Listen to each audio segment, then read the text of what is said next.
Max Lewis, welcome to Succession Stories. I am so excited to be with you and reunited with you because we met recently, and it's always best when friends come together on Zoom, don't you think?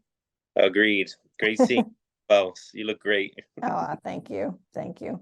I really enjoyed reading your book. And of course, meeting the author is always special. And you sent me this amazing. So remember, anyone watching on YouTube is going to see this beautiful gold box. And the title of the book is Who is Max Lewis? Why did you write the book and why did you call it that?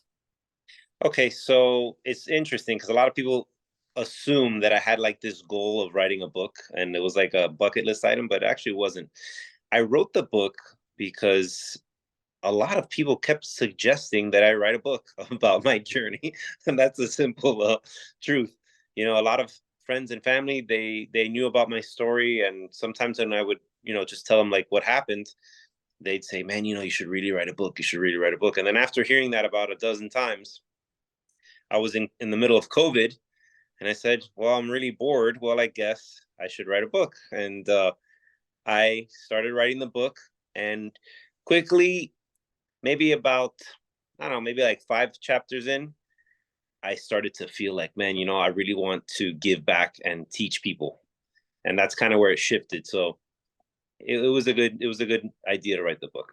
It's already helped. Yeah, and I think the positioning it as a question of who is the author, who of course is you. But I think thematically what you're getting at with the chapters and how you led, and we'll talk about it, of course, which is 37 chapters, 37 lessons, and the big reveal of $37 million.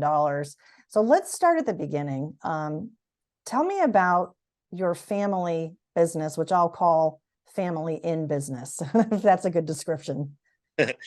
So the family business, and by the way, real quick, the name Who is Max Lewis, the name Max Lewis, the reason I use that pseudonym, there's many parts to it, but mainly I didn't want the book to be about me. I wanted it to be about the reader. I wanted the reader to have takeaways and not make it about the author. So anyway, sorry about No, that. that's great. Thank you for sharing that. You're welcome. You're welcome. So the family business. What would you like to know about the family business? There was a dynamic. So your father had a business and Yeah. your brother was a part of it, and then you were part of it. So maybe share a little bit about that Okay. background. Okay. So my father had a propane station where he refilled barbecue tanks, and he also delivered some propane to homes and trailer parks and small restaurants. He had just started his business. He actually got his 2 delivery trucks that he owned at that time. He got them for free. A friend of his gave them to him so he could start his company. My brother was actually a mechanic at Ford, and I was freshly out of high school, and I was planning on being a chef. My dad got a little busy. He asked my brother to quit his job as a mechanic, go work with him. I started working with my father on the weekends because he figured it'd be better for me to work with him than wash cars, which was what I was doing at the time, to make some extra money. And I kind of just stayed there. And then a guy came in one day and wanted some barbecue tanks delivered to his hotel in South Beach, which no one really did that.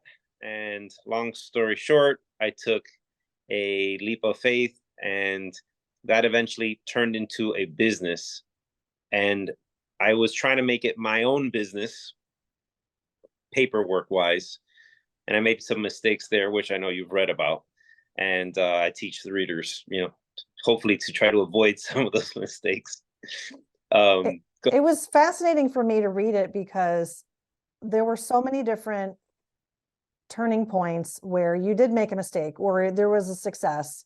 It didn't come easily to you, and you were definitely learning as you went. And I think that was one of the things I really appreciated about the book. And as I work with clients and I do the show, it's all about education. It's trying to help people proactively from making some of these mistakes. So I hope you don't mind if we do talk about some of them, because I do think people can really learn from them. This one particular example of the business structure, right, mm, of creating a new business within the existing. versus a separate business. Can we talk about that for a minute? Can you rewind about what you did and then what you would have done differently?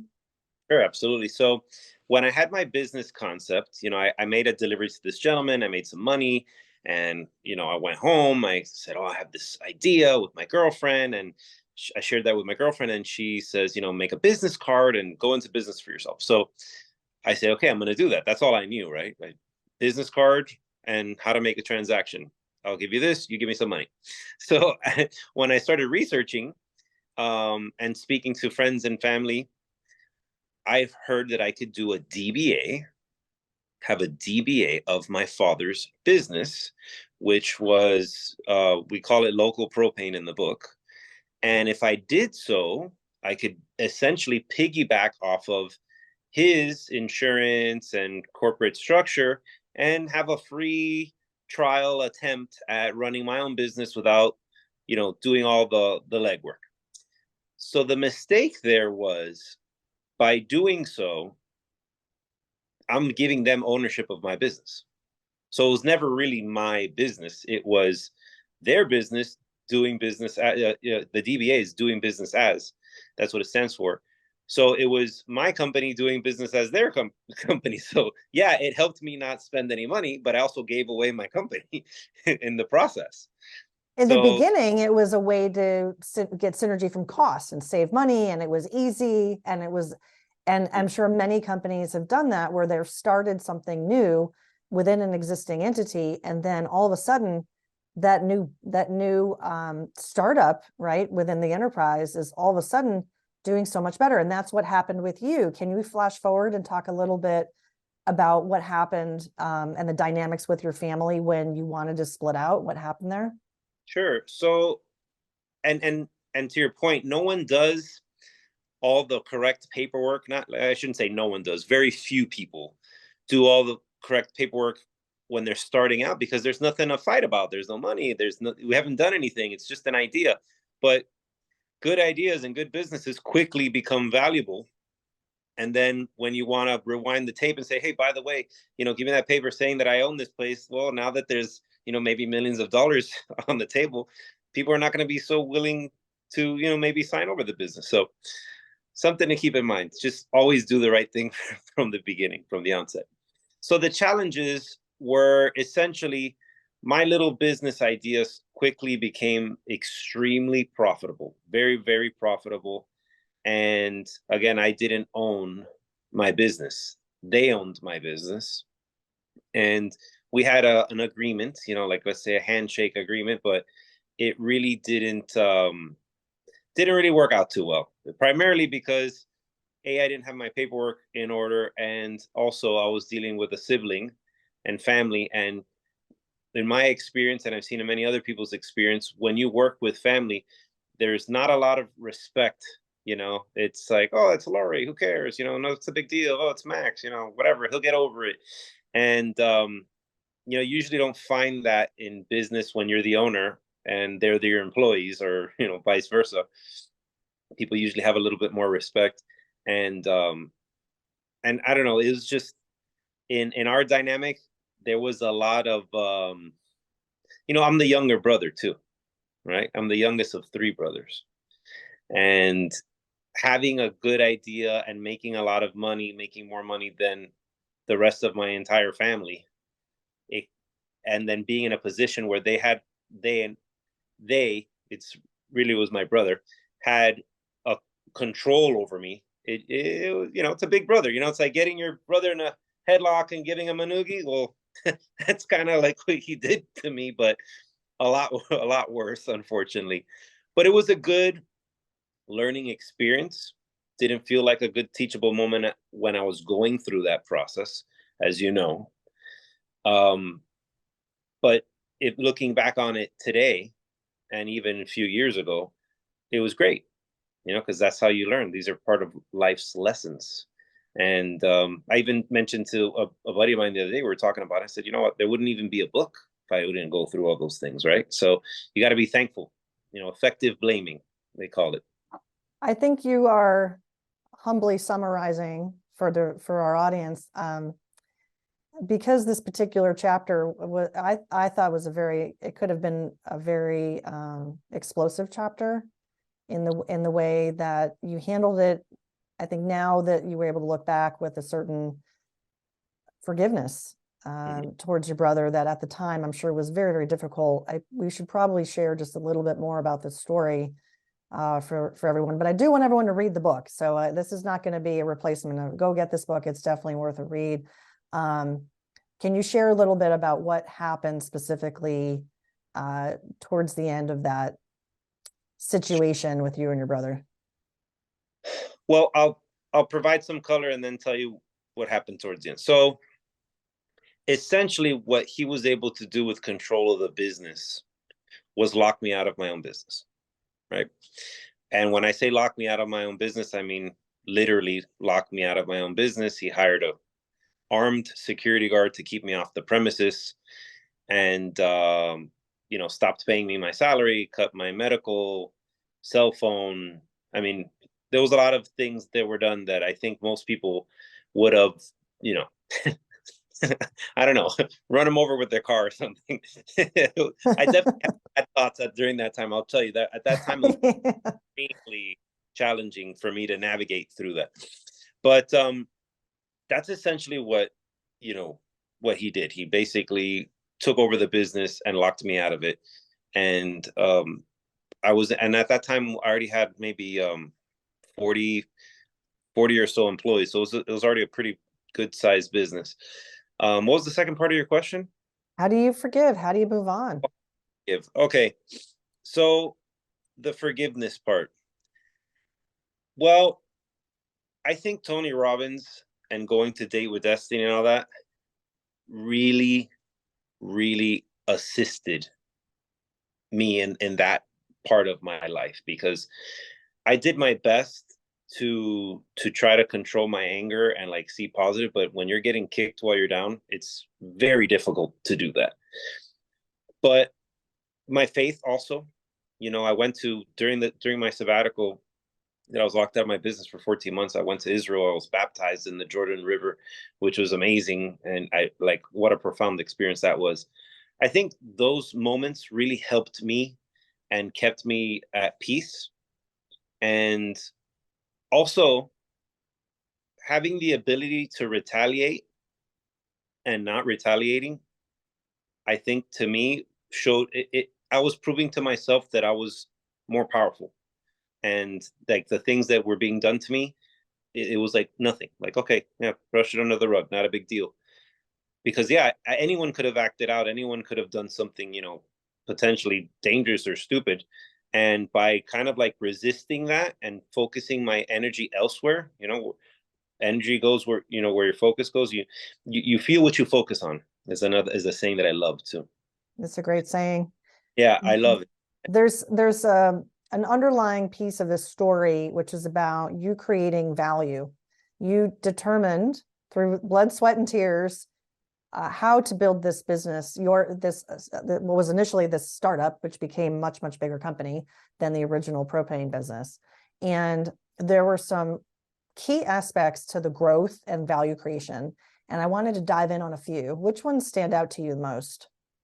Culture of the business is something that my whole journey leading up to that, which was probably 12 years into running the business, I never really thought about culture.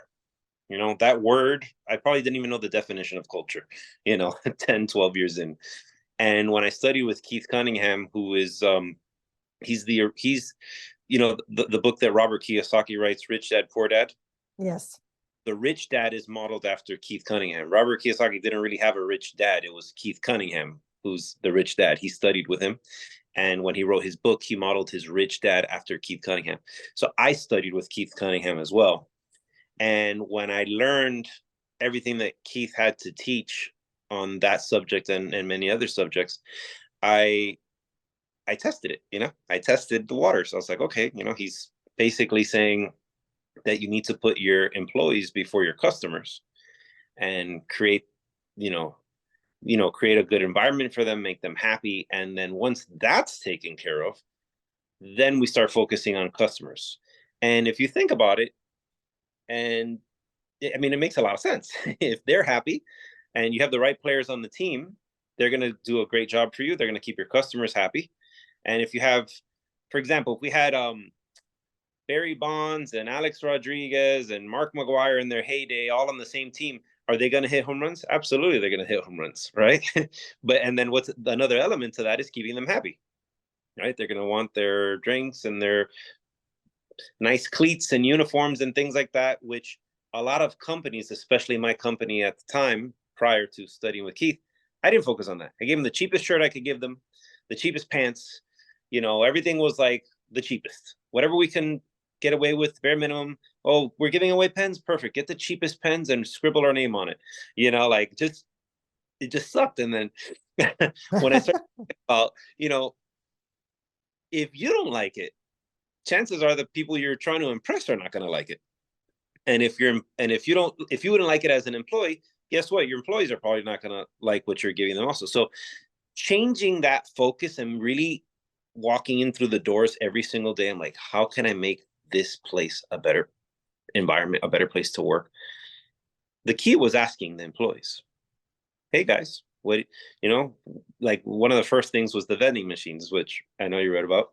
It was the coolest thing. It was like pretty much the first thing I ever tested. I got a meeting together. Hey, everybody, I want to talk about, the company.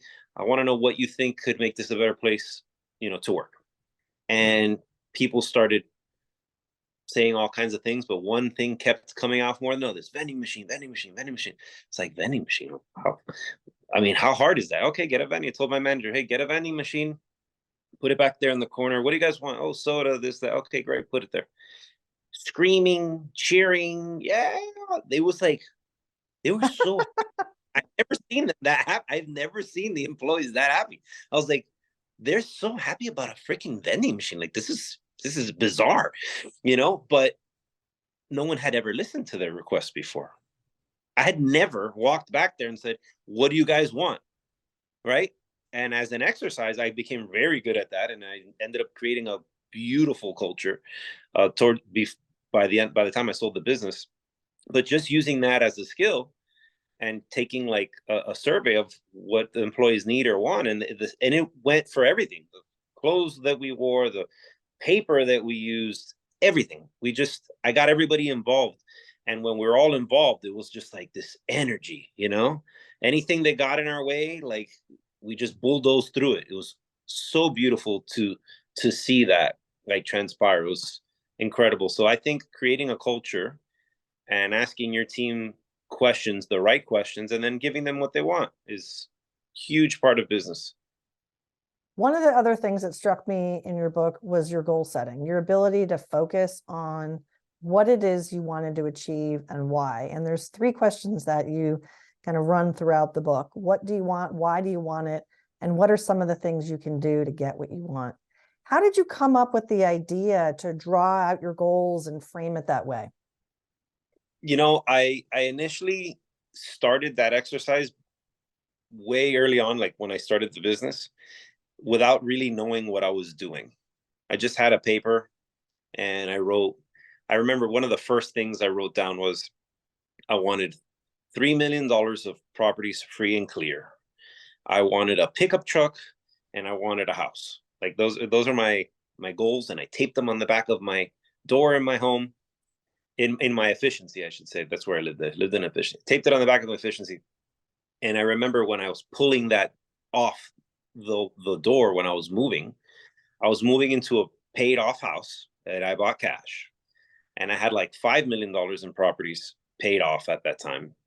And obviously I had my nice truck. And I said, man, this is crazy. Everything I wrote and I put up here, it's here. Like, this is kind of nuts. So I kind of like took note of that. And I was like, I should probably continue doing papers like this. And then I kind of fell back in my mind when I got into reading Napoleon Hill's book, Think and Grow Rich. That's when I took it to another level. That's like, he gives like very precise, exercises, recite it day and night, put it, write the check, tape it on your wall. And I was like, oh yeah, I've done something like this before. This is cool. And, it's stuck with me ever since. And then with Tony Robbins, we did vision boards, and that was really cool as well, to just have everything that you want, like pictures. This is even better than just scribbling it on a paper. So I would say that it's something that I've just started without really knowing what I was doing, and then Napoleon Hill and Tony helped like cement it in for me. Yeah. Tell me about the 37 million. How did you come up with that goal? So that I didn't come up with. It was something that I did not come up with. I came up with 25 million. I thought 25 million was like an astronomical number, when I was thinking about what I could do to make my company worth a crazy number. It was actually in Date with Destiny. And I said, 25 million, that's a crazy number. That's what I want it to be, what I'm going to sell it for. And of course, everyone scoffed at that. They're like, $25 million, you got your freaking mind. And, fast forward maybe a year and a half later, I was on a phone call with the gentleman that I knew, and told me that, yeah, your company's worth 25 million. And when he said that, I'll never forget. I was in my room. I had the phone to my ear, and I was like, didn't even think. I just was looking, and I looked. Oh, there's my board. Walked over to my board, wiped off 25, grabbed the Expo uh, marker, and just put 37. It just came to me. It just But came to me. what I'm trying to remember, was there a significance or just literally came to you? No, just literally came Just to me. literally came to you.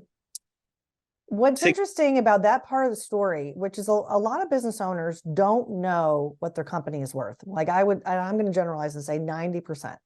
They might guess, they might have an idea, but they don't know. What I thought was interesting is that you wanted to know, right? So the person you called was a professional, right? It was somebody, a tax accountant, or it was an accountant, or was a valuations person. It was somebody that had some knowledge that you could at least say, yeah, you know what, I trust their opinion here, and I'm going to get educated on what and 25 million was the number. So many business owners don't do that. Why do you think that is? Well, probably because they're probably just not aware that that's important. So let me put it to you this way. A lot of people, you ask them, hey, what's your dream?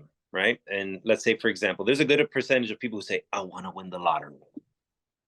Great dream. I want to win the lottery. How much is it? Oh, it's $150 million. Okay.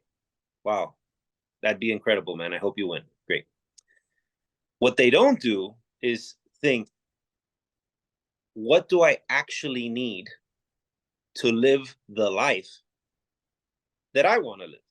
Like, what do I actually need, right?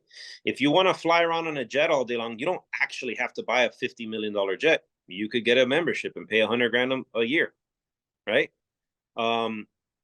There's just a lot of ways to achieving what you want without just throwing an astronomical number. Like, oh yeah, I'm going to just way overshoot this number so that I know I'm going to be safe enough. Well, hold on. Maybe you could have reached your goal 10 years back if you would have just tailored your life a little bit better, which is what I was doing when I said I wanted my free and clear properties. I did that because I said, okay, I want to make 100 grand a year at one point. That was my goal. I want to make 100 grand a year, and that's going to be my retirement. I don't have to work anymore if I make 100 grand a year. That was my thought process at the time, and that's the goal that I wanted, because I said, okay, all I need is my truck. My house is going to be paid off. Like, what else do you need? I could travel if I have 100 grand a year, right? Like, I have no expenses. Like, that's pretty good money. I don't need to hit the Powerball to do that, right? So I think a lot of owners, they maybe they don't have the business acumen, but also they don't have the awareness, the level of awareness of like, what exactly am I doing here? One of the lines I love to use when I was going to work is, be like, look, this is not a nonprofit organization. We're here to make money.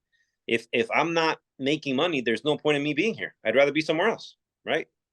So I think just having what you want, if you know what you want, it's going to be a lot easier to obtain.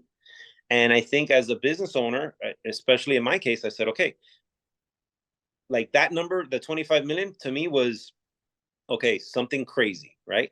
But then once I made the company worth that with I backed into the question, to the goal. So I said, okay, 25 million. How many customers does a $25 million business have? How much profit does it have? Right? What does it look like? Do they have audited and reviewed financial statements? Do I need that? Do I not need that? And I just went discovering what are the things that I need to make that happen. And then I did that. And once I did it, and then I had someone tell me, yeah, you did it. It's worth 25 million. And then I said, wow, this is too easy. That was too easy.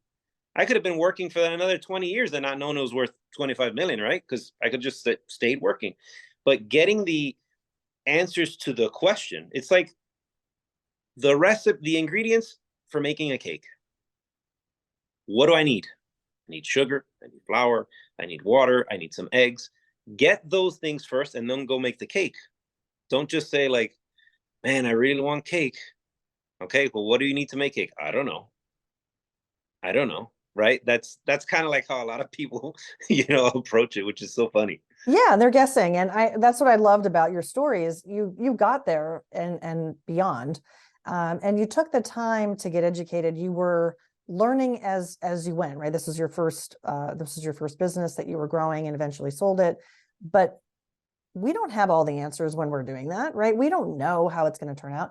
But I like to see the curiosity that you had and also how to make things better. And your example with the employees is a great example. Just asking them, right? And then asking different professionals who could help you and understand what is it that I need to do to get to this place and then work backwards from there.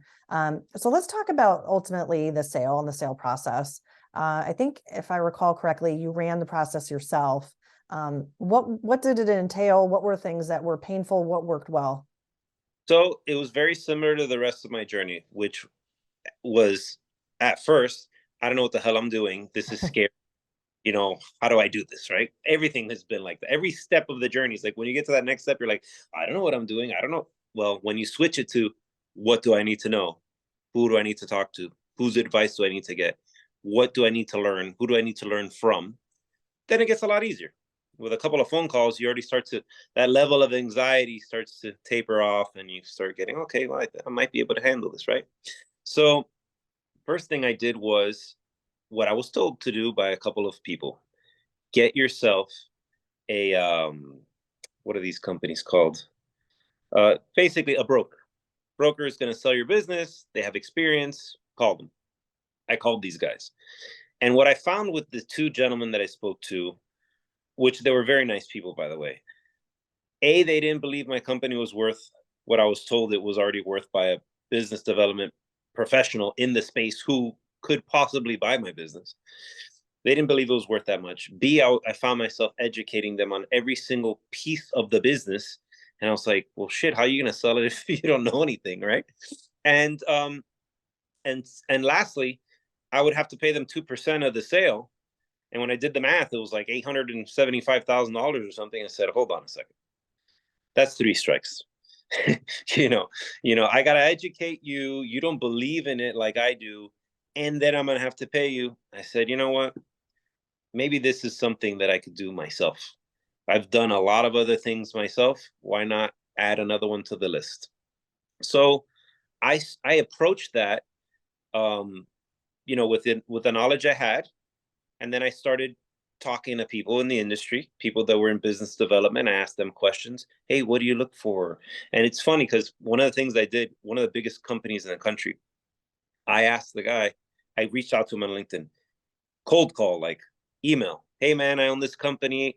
I'm looking into buying other small companies. I'm curious, what are the things that you look for when you're trying to buy companies? The guy's like, I'll send you everything I look for. It was, I mean, I printed it out. It was like crazy. It was like reading material. It's like a book. I couldn't believe it. The guy said, I'll email it to you. He emailed it to me. And I said, well, here's all the stuff that they're looking at. So now that I say, okay, this is what they're looking at, let me make sure mine's bulletproof. So when I go sell, right, these are just little tactics that I use to sharpen my business, to make it better, more presentable. And then going forward, I started, there was a lot of people who wanted to buy my business because it got big real quick and it continued to grow. And then I'd use the process of elimination, which who's the best buyer for my business, which I I think I know a lot of people waste time in this area because they're not thinking who is the most qualified person to buy. Oh, for example, I have a buddy of mine who's got an airline business, and he's like, a bunch of people want to buy it. I said, who can buy it cash? Oh, cash? I said, yeah, who could buy it cash? You want to eliminate half that list right now? Who could buy it cash? Oh, there's probably only 4 or 5 people. Okay, it's almost the same in every case, right? It's like, oh, there's only a handful. Okay, great. Who's it most valuable to? It's a great question. Who's it most valuable to? Out of the people that are left, who's it most valuable to? Okay, that's another good way to save yourself a lot of time and energy. And then another tactic that I used was when I bought out a small competitor early on in the book, I said, buying him, there's a lot of economies of scale for me. There's a lot of synergies I'm going to benefit from, which are not part of the sale paperwork, right? Nowhere does it mention, man, Max, you're going to make an extra 500,000 because you don't have to add all this extra equipment and employees. It's not on there, but it's true. So I said, okay, why don't I use that as part of my sale tactic to these big companies? Say, hey, listen, you're not going to pay all this insurance. You're not going to need all these employees. You're not going to need all this equipment. If we add that up, how much extra money is that going to be in your pocket apart from this P&L? Which I don't write that part in the book, but it was a huge number. It was a huge number. It's very attractive, and they were salivating when they saw that. Like, oh my God, he's right, because it's factual. Nothing was pie in the sky. I don't believe in pie in the sky, and I'm not going to say anything that's not a fact, right? Especially when you're in a negotiation. So using that, and the fact that it's not even debatable, it's a fact. They're like, well, yeah, we're going to make, for example, like, I can't remember the numbers right now off the top of my head, but let's say I was making 3.2 million a year. I illustrated to them that they can make closer to 7, because they're not going to have any of the expenses that I have, and they're going to have all the economies of scale. So that's extremely attractive. So my asking price now doesn't even look that bad anymore, right? It's like, well, shit, we're going to make double what he's making. So that was another tactic that I used. It worked out extremely well. That's fantastic. Let's start to wind down. I know you have a lot of favorite quotes, things that inspire you, and I found the book very inspiring. But if there's one that stands out that you want to share, what would it be if you're talking to an entrepreneur? And what's one thing that you'd like to share, whether it's a favorite quote, something from your experience? The one that I really like is, not now does not mean not ever.